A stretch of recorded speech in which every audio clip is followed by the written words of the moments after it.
All right, listen to this. Our boy is the Empire's deadliest assassin, right? But guess what? He gets straight up betrayed and killed by his own brother. Total nightmare difficulty from the get-go. But you think that's the end? Not even close. He gets reborn as his 10-year-old self, but with all the skills and memories of a max-level character. Last life he was a pawn, this life. He's back to steamroll everyone in the starting zone. And so, the first stop on our boy's new life is this legendary temple ruin. 300 years ago, this place was ground zero for a war between gods and demons. Now, it's about to become ground zero for his revenge. He's here for one thing and one thing only: the legendary god's weapons. The irony? In his past life, he was killed by his own brother wielding the strongest of them all, the holy sword Duran Dark. Coming face to face with this fateful blade again, you'd think he'd be in awe, right? Wrong. To a man who's already died once, this so-called holy sword is just a painful reminder. Look at him. He doesn't even hesitate to give it a good kick. But our boy's real target isn't the holy sword. It's the dark power that lies dormant in this temple. It's polar opposite. He makes a vow right then and there. In this life, he'll no longer be anyone's shadow. He will become the one and only master of the dark. And, just as expected, that immense power attracts an uninvited guest. A mysterious figure in red armor appears.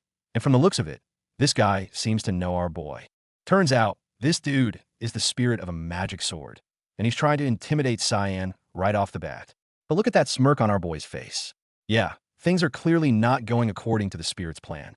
The spirit warns him that by awakening the magic sword, his body and soul are now forfeit. Whoa, this guy is going straight for the hostile takeover, isn't he? Talk about arrogant. But he's not dealing with some random kid. He's facing the soul of the Empire's greatest assassin. Our boy flips the script instantly, physically grabbing the intangible spirit. Look at the spirit's face. He is absolutely shook. Pissed off, the spirit reveals its true form, a female assassin, and lunges. But she's playing right into his hands. This isn't a fight. This is a professional having a little chat with an amateur. Our boy lays down the law. You belong to me now. The spirit is not having it, screaming that she'll never submit to a snot-nosed boy. She tries to scare him with the old cliché about the magic sword consuming its wielder. But Cyan is done talking. It's time to show, not tell, who's really in charge here.